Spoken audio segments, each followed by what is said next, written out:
एक छोटे से कस्बे में राघव नाम का एक युवक रहता था। बचपन से ही उसे मूर्ति कला का बहुत शौक था। वह पत्थरों में जान डालने की कला जानता था। उसके पिता एक साधारण मजदूर थे और अक्सर कहते, बेटा, ये सब बेकार का काम है, इससे घर नहीं चलता, कोई और काम सीख ले। लेकिन राघव का मन कहीं और नहीं लगता था। उसके हाथों में जादू था। वह रोज मंदिर के पास पड़े पत्थरों पर छैनी और हथौड़े से अभ्यास करता रहता। कई लोग हंसते हुए कहते, अरे छोड़ दे ये सब, इसमें क्या रखा है, दिन भर पत्थर तोड़ने से कुछ नहीं होगा। राघव सुनता, मुस्कुराता और फिर से काम में लग जाता। उसके दिल में एक ही विश्वास था, निरंतर प्रयास ही सफलता दिलाता है। एक दिन उसने तय किया कि वह अपने गांव के मंदिर के लिए भगवान की एक सुंदर प्रतिमा बनाएगा। उसने सबसे अच्छा पत्थर चुना और लग गया मेहनत में। पहले दिन छैनी चली, पर पत्थर ने कोई आकार नहीं लिया।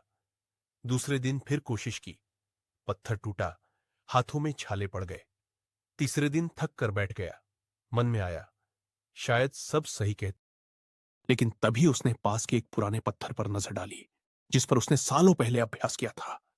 उसे याद आया कि कितनी बार वह असफल हुआ, फिर भी रुक नहीं गया।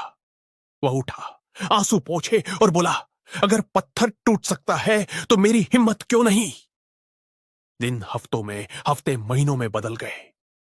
राघव रोज सुबह से शाम तक काम करता रहा, कभी धूप में, कभी बारिश में, बिना रुके, बिना थके।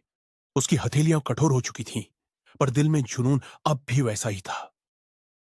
जब उसने अंतिम चोट लगाई, पत्थर का चेहरा ऐसा निखरा कि देखने वाले दंग रह गए। गांव वाले दौड़कर आए, सबकी आंखों में चमक थी।